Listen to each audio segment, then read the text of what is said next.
एक रोटी और ले आऊं? रहने दो समीना, भूख नहीं है। क्यों, क्या हुआ? तबीयत तो ठीक है ना? हाँ, तबीयत को क्या होना है। अच्छा सुनो, मैं आज थोड़ा देरी से आऊंगा। क्यों, कहीं जाना है? हाँ, वो हमीद मियाँ के यहाँ बच्चा हुआ है तो उन्होंने बुलाया है। इतना कहकर उदास अहमद उठा और अपना फावड़ा लेकर चल दिया। अहमद की बात सुनकर समीना भी दुखी हो गई। दरअसल अहमद और समीना की जिंदगी का सबसे बड़ा दुख था उनका बेऔलाद होना।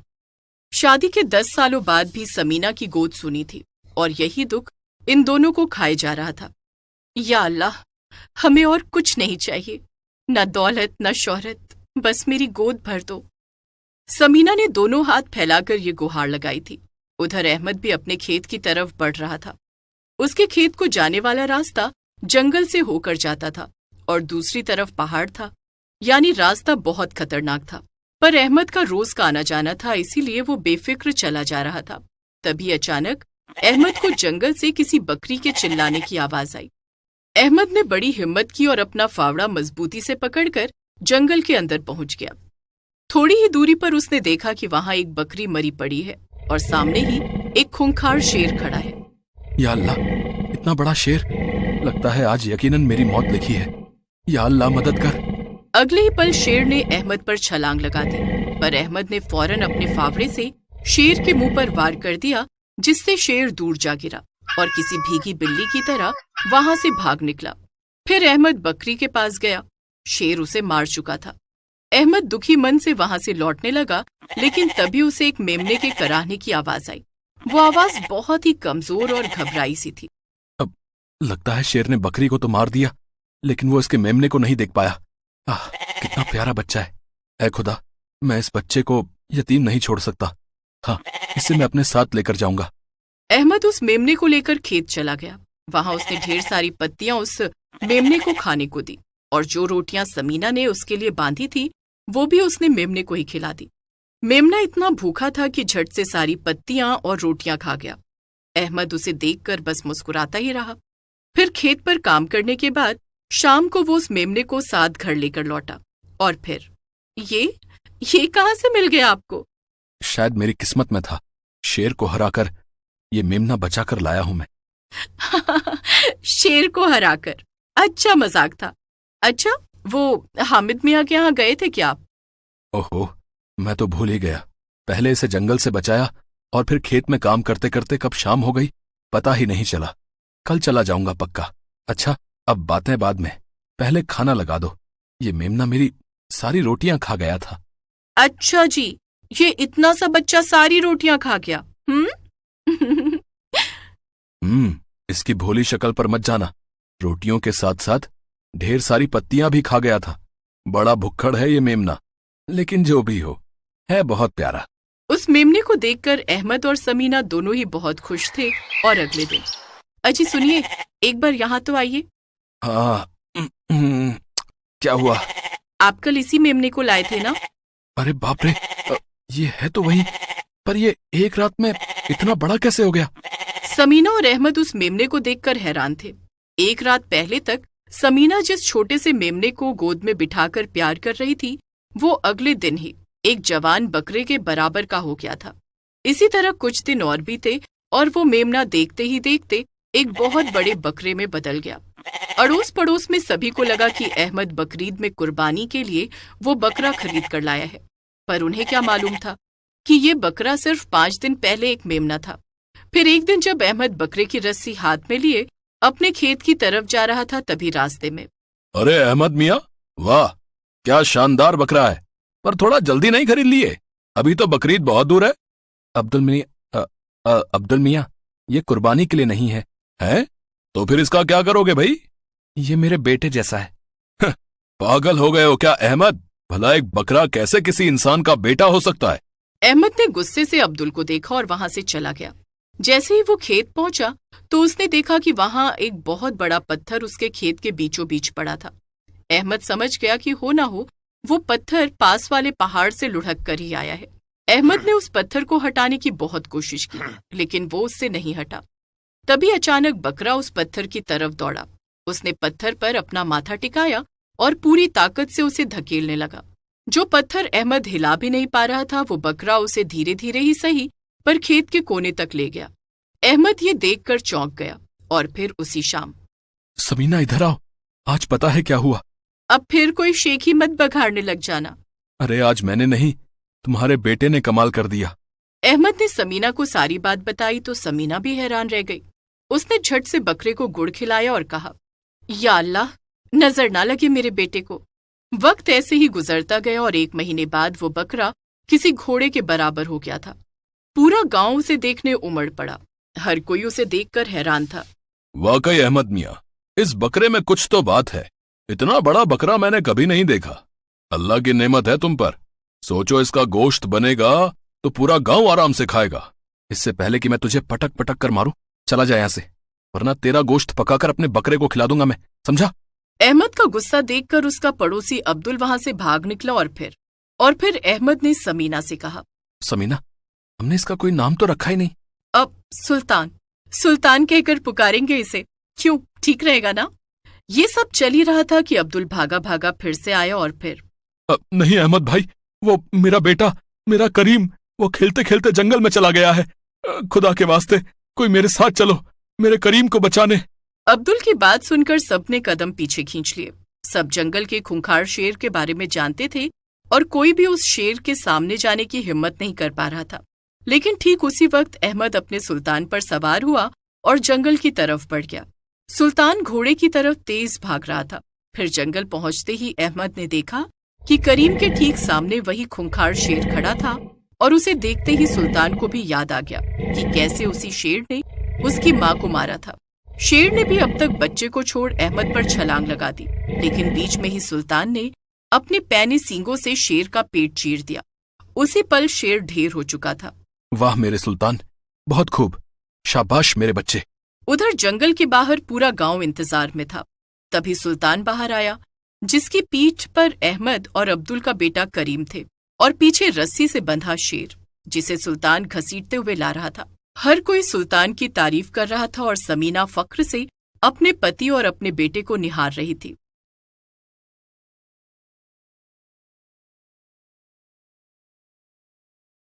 गरीब सलीम ने यूं तो बहुत बकरे देखे थे, लेकिन इस बार उसकी बकरी ने जो बच्चा दिया था, वैसा बकरा सबने पहली बार देखा था, जिसे देखकर सलीम के घर में खुशियां आ गईं। उस बकरे में ऐसी क्या खास बात थी, ये जानने के लिए देखते हैं गरीब का 786 वाला बकरा। सलीम बहुत ही गरीब था। घर में बूढ़े अब्बू फैजान और अम्मी परवीन की जिम्मेदारी सलीम के सिर पर ही थी। सलीम के अब्बू फैजान एक कपड़े के व्यापारी थे, लेकिन उनके ही पार्टनर ने धोखे से उनका बिजनेस हड़प लिया, जिसके बाद उनके बुरे दिनों की शुरुआत हो गई। सलीम के अब्बू को दिल की बीमारी हो गई। डॉक्टर ने जल्द ऑपरेशन के लिए कह दिया था। इनके दिल के चारों वाल्व बंद हो चुके हैं, इन्हें कभी भी हार्ट अटैक आ सकता है और इनकी जान भी जा सकती है। बेहतर होगा कि जल्द से जल्द इनका ऑपरेशन करवाया जाए। जी डॉक्टर साहब। सलीम के पास अब्बू के इलाज तो क्या, खाने तक के पैसे नहीं थे। घर में एक बकरा और एक बकरी थी, जिनका नाम तोतापरी और शन्नो था। बकरी शन्नो का दूध बेचकर जो थोड़े बहुत पैसे मिलते, उससे सलीम और उसके परिवार का गुजारा किसी तरह से हो रहा था। सलीम अपनी बकरे और बकरी को चराने रोज जंगल में ले जाया करता और वहीं बैठकर सोचा करता कि वो अब्बू के इलाज के लिए पैसों का इंतजाम कहां से करेगा। इसी तरह से धीरे धीरे दिन बीत रहे थे। एक दिन, सलीम, अब्बू के इलाज के बारे में तूने क्या सोचा है? पैसे कहां से आएंगे? अम्मी, मैं सोच रहा हूँ कि तोतापरी को बेच दूं, उससे जो पैसे मिलेंगे उससे अब्बू का इलाज करवा लेंगे। लेकिन सलीम, अभी ईद आने में कुछ महीने बाकी हैं। अभी तो हमें तोतापरी के अच्छे दाम भी नहीं मिलेंगे, और अगर दाम मिल भी गए तो उससे तेरे अब्बू का इलाज नहीं हो पाएगा। तू भूल गया क्या, डॉक्टर साहब ने पूरे 2 लाख रुपए मांगे हैं। तुम ही बताओ अम्मी, मैं क्या करूं? मुझे तो कुछ रास्ता नहीं दिख रहा। अब सब कुछ अल्लाह के हाथ में है, वही हमारी मदद करेगा। सलीम और उसकी अम्मी परवीन हर वक्त इसी चिंता में रहते कि सलीम के अब्बू फैजान का इलाज कैसे होगा। धीरे धीरे दिन बीत रहे थे। एक दिन, अरे सलीम, ऐसा लग रहा है कि हमारी शन्नो पेट से है, उसका खास ख्याल रखना होगा। ठीक है अम्मी, तुम फिक्र मत करो, मैं शन्नो का पूरा ख्याल रखूंगा। शन्नो सच में मां बनने वाली थी।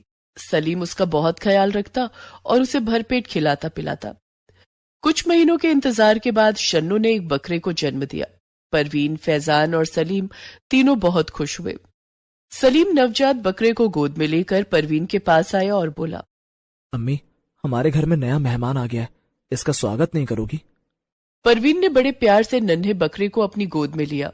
तभी परवीन की नजर नन्हे बकरे की गर्दन पर गई और परवीन खुशी के मारे उछल पड़ी।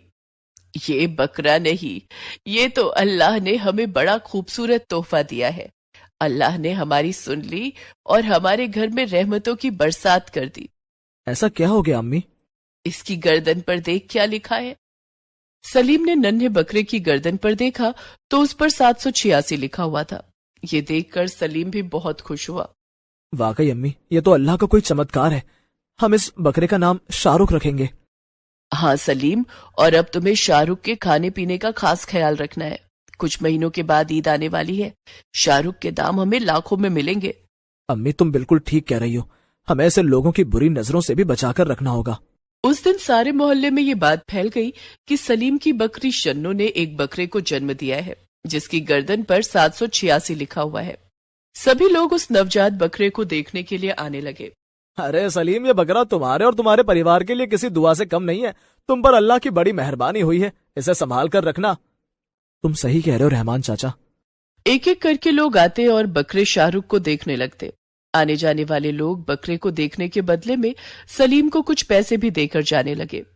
सबके जाने के बाद, अम्मी, शाहरुख ने तो आते ही हमारी कमाई करवानी शुरू कर दी। लोग जब इसे देखने के बदले में पैसे दे रहे हैं, तो जब हम इसे बेचेंगे तो कितने पैसे मिलेंगे? इसलिए तो कह रही हूँ सलीम, इसकी अच्छे से देखभाल कर। ईद से पहले इसे बेच देंगे। सलीम अब शाहरुख की खूब देखभाल करने लगा। धीरे धीरे शाहरुख बड़ा हो रहा था और तगड़ा भी। लोग अब भी उसे देखने आते, लेकिन सलीम के पड़ोसी रहमान चाचा की शाहरुख पर बुरी नजर थी। रहमान चाचा सोचने लगे, अगर ईद से पहले मैं शाहरुख को बेच दूं तो मैं माला माल हो जाऊंगा, लेकिन उसके लिए मुझे शाहरुख की चोरी करनी होगी। रहमान चाचा अब रोज शाहरुख को देखने के बहाने सलीम के घर आने लगे और शाहरुख के साथ ज्यादा वक्त बिताने लगे ताकि शाहरुख उनसे घुल मिल जाए। सलीम और उसके परिवार में किसी को रहमान पर शक नहीं हुआ। सभी यही सोचते कि रहमान शाहरुख का दीदार करने आते हैं। धीरे धीरे ईद का त्योहार नजदीक आ रहा था। शाहरुख अब बड़ा हो चुका था और काफी हट्टा कट्टा भी। उसकी सींगें भी निकल आई थी। शाहरुख अब सलीम के अलावा किसी की भी पकड़ में नहीं आता था। एक दिन, सलीम बेटा, ईद को बस कुछ ही दिन बाकी रह गए हैं। शाहरुख को बेचने की तैयारी करो। ठीक है अम्मी, मैं इसके लिए खरीदार की तलाश करता हूँ। सलीम शाहरुख के लिए खरीदार की तलाश करने लगा। भाई, हम तो कई सालों से ऐसे ही बकरे की तलाश में थे जिसके शरीर पर 786 लिखा हुआ हो। हम उस बकरे के पूरे 2 लाख रुपए देंगे। ये सुनकर सलीम बहुत खुश हुआ। 2 लाख रुपए में अब्बू का इलाज हो जाएगा और अब्बू ठीक हो जाएंगे।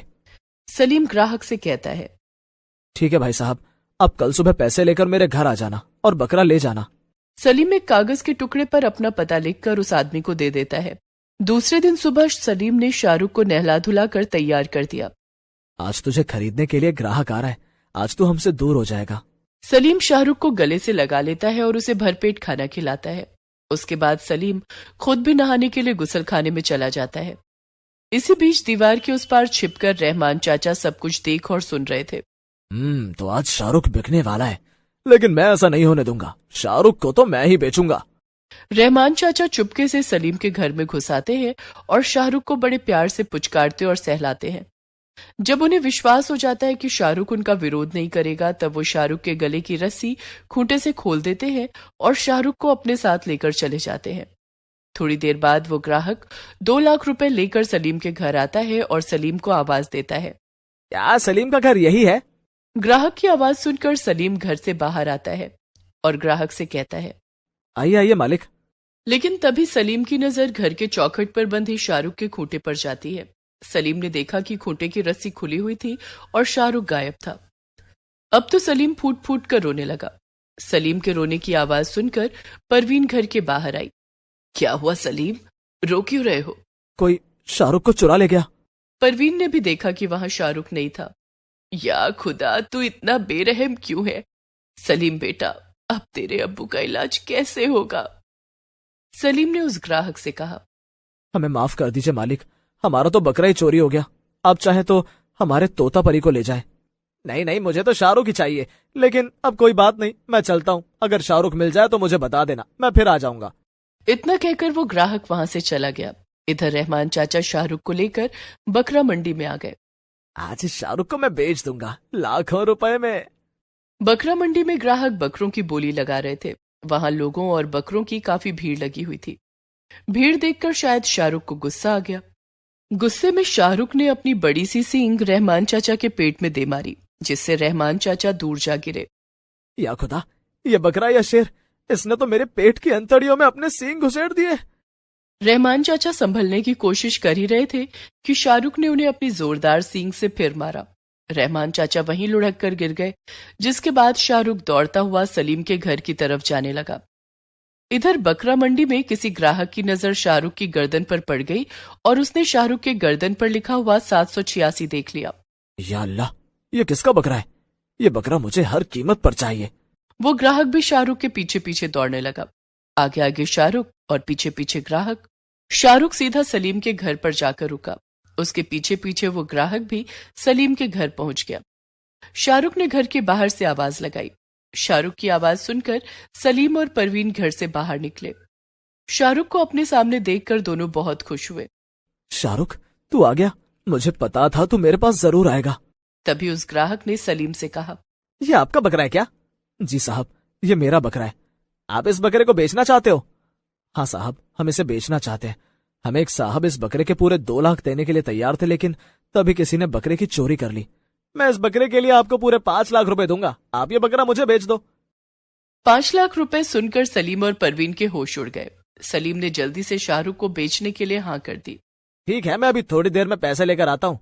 वो ग्राहक जल्दी से अपने घर गया और थोड़ी देर के बाद पूरे 5 लाख रुपए लेकर आया और सलीम को पैसे देकर बोला, आज से शाहरुख मेरा हुआ। सलीम ने दुखी मन से शाहरुख को विदा किया।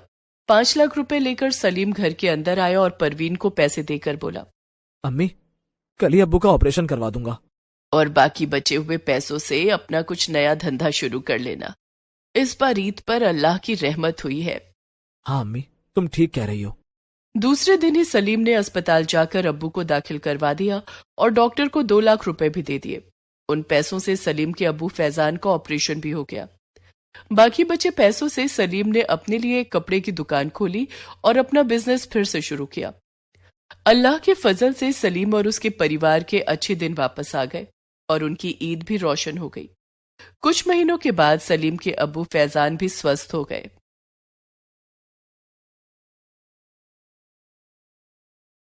ईद पर चांद की चोरी।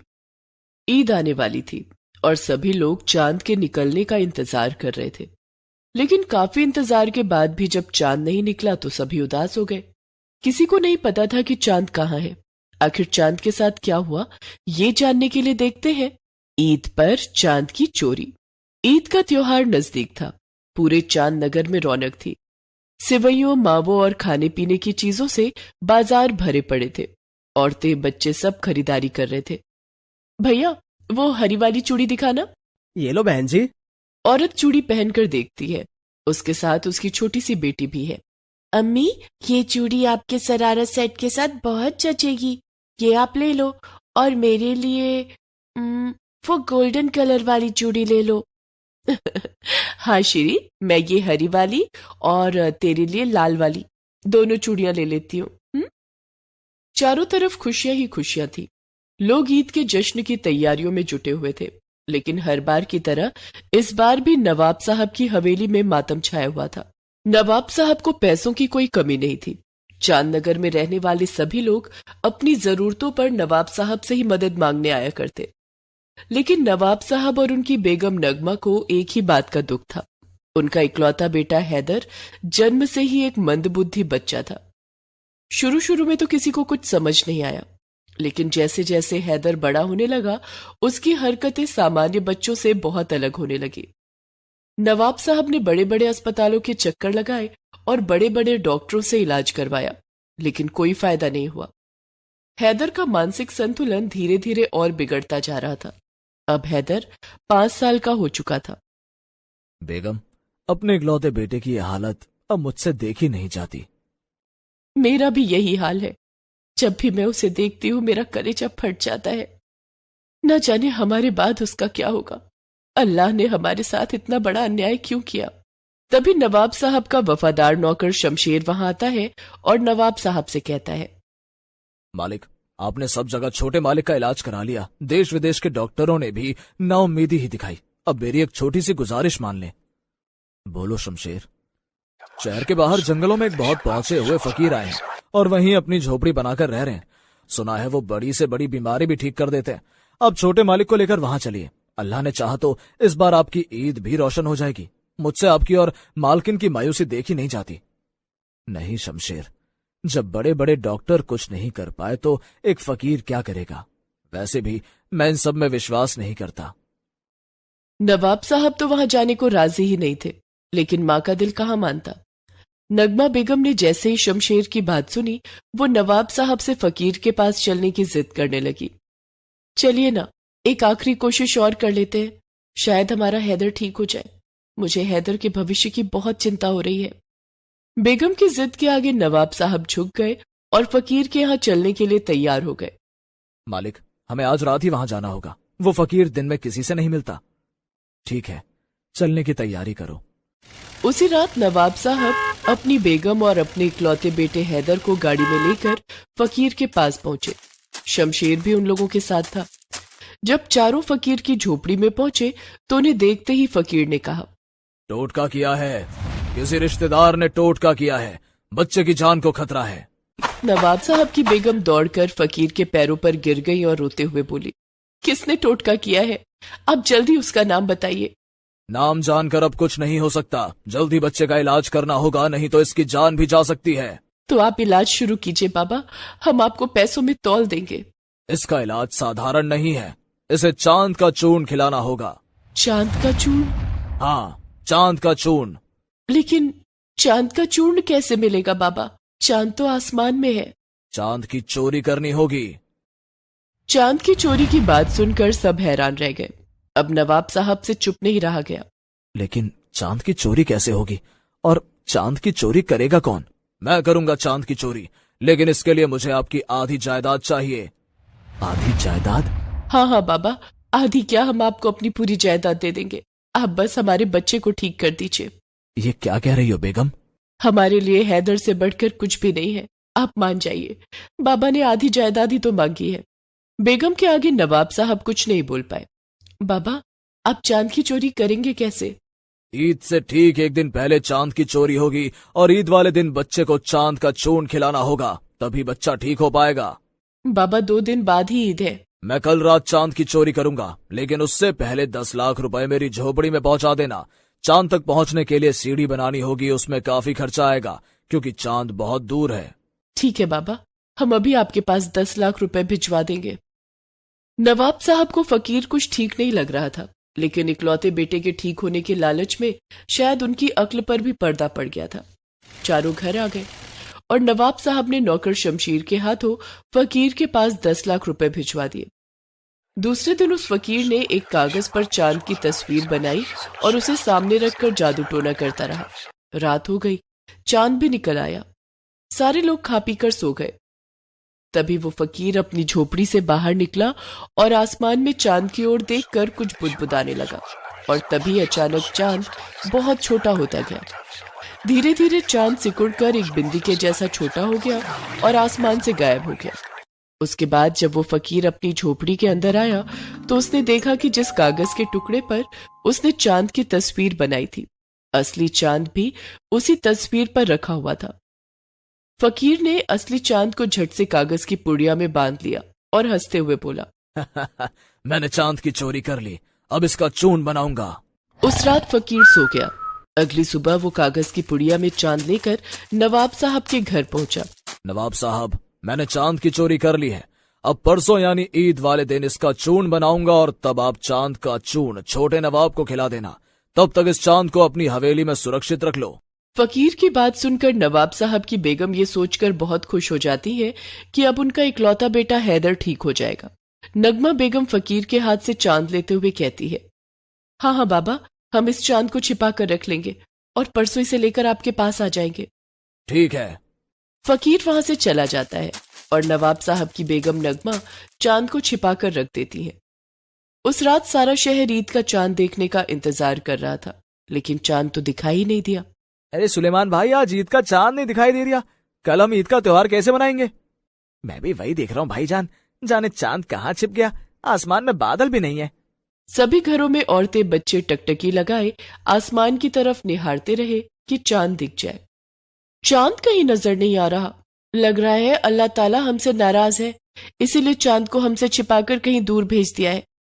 ना जाने ईद कैसे मनेगी। सभी लोग रात भर जागकर चांद का इंतजार करते रहे, लेकिन चांद नहीं निकला। निकलता भी कैसे? चांद तो चोरी हो चुका था। दूसरे दिन छोटे नवाब यानी हैदर ने अपनी माँ को चांद छिपाकर रखते हुए देख लिया था। हैदर ने उस कागज की पुड़िया को खोलकर उसमें से चांद निकाल लिया। चांद में से आ रही तेज रोशनी हैदर को बहुत अच्छी लग रही थी। वो छोटे से चांद को लेकर घर के तहखाने में चला गया और कोई खिलौना समझकर उससे खेलने लगा। थोड़ी देर के बाद नवाब साहब की बेगम हैदर को ढूंढने लगी। हैदर, हैदर, अरे शमशेर, तुमने हैदर को देखा? हैदर कहीं नहीं मिल रहा और वो चांद भी अपनी जगह से गायब है। आज चांद और हैदर को लेकर फकीर बाबा के यहाँ जाना है। मालकिन, मैंने छोटे नवाब को कहीं नहीं देखा। इतने में नवाब साहब भी वहां आ गए। अरे बेगम, तुम अभी तक तैयार नहीं हुई और हैदर कहाँ है? फकीर बाबा के यहाँ नहीं चलना क्या? न तो हैदर कहीं दिखाई दे रहा है और न चांद। क्या गजब हो गया, दोनों को ढूंढो। पूरे घर में हैदर और चांद की तलाश होने लगी। हैदर की तलाश करते करते नगमा बेगम तहखाने के पास से गुजरने लगी तो उन्हें तहखाने से तेज रोशनी आती दिखाई दी। ये रोशनी कहाँ से आ रही है? ये तो तहखाने से आ रही है। नगमा बेगम तहखाने में गई तो उन्होंने देखा कि हैदर चांद के साथ खेल रहा है। उन्होंने फौरन हैदर को अपनी गोद में उठा लिया और चांद को अपने हाथों में ले लिया। नगमा बेगम चांद और हैदर को लेकर तहखाने से बाहर आने लगी। इतनी देर में हैदर माँ के हाथों से चांद छीनने की कोशिश करने लगा। छीना झपटी में नगमा बेगम के हाथ से छूटकर चांद जमीन पर गिर गया। तब तक नगमा बेगम तहखाने से बाहर आंगन में आ चुकी थी। फिर क्या था, चांद फौरन आसमान की तरफ चला गया और बड़ा होकर अपनी जगह पर जाकर टिक गया। ये देखकर नगमा बेगम बहुत दुखी हो गई। तभी वहां नवाब साहब और शमशेर भी आ गए। चांद तो वापस आसमान में चला गया, हमारा हैदर अब कभी ठीक नहीं हो पाएगा। तभी पीछे से एक आवाज आई। हैदर जरूर ठीक होगा। वो आवाज नवाब साहब के छोटे भाई इरफान की थी, जो अमेरिका में रहते थे और ईद मनाने के लिए घर आए थे। अरे इरफान, तुम? हाँ भाईजान, मैं हैदर को अपने साथ अमेरिका ले जाऊंगा और वहाँ उसका इलाज करवाऊंगा। अल्लाह ने चाहा तो हमारा हैदर जरूर ठीक हो जाएगा। चांद के आसमान में आ जाने से चांद नगर के निवासी बहुत खुश थे, लेकिन फकीर बहुत हैरान हुआ। ये चांद आसमान में कैसे दिख रहा है? अगर इसकी रोशनी मुझ पर पड़ गई तो बड़ी मुसीबत हो जाएगी। खुद की चोरी किए जाने के कारण चांद बहुत गुस्से में था और चांद से निकलने वाली रोशनी आखिर फकीर पर पड़ी गई। फकीर धड़ाम से जमीन पर गिर गया और छटपटाने लगा। दरअसल उसे लकवा मार गया था। उसे उसके किए की सजा मिल गई थी। इधर चांद नगर में सबने चांद देखकर खुशी खुशी ईद का त्योहार मनाया। हैदर के ठीक होने की उम्मीद में नवाब साहब के घर भी ईद मनाई गई। ईद के बाद सभी लोग हैदर को लेकर अमेरिका चले गए, जहां इलाज के बाद हैदर पूरी तरह से ठीक हो गया और नवाब साहब की आधी प्रॉपर्टी भी बच गई। जैसे नवाब साहब की ईद रोशन हुई, वैसे ही आप सभी के लिए ईद का त्योहार ढेर सारी खुशियां लेकर आए। ईद मुबारक। Please subscribe this channel.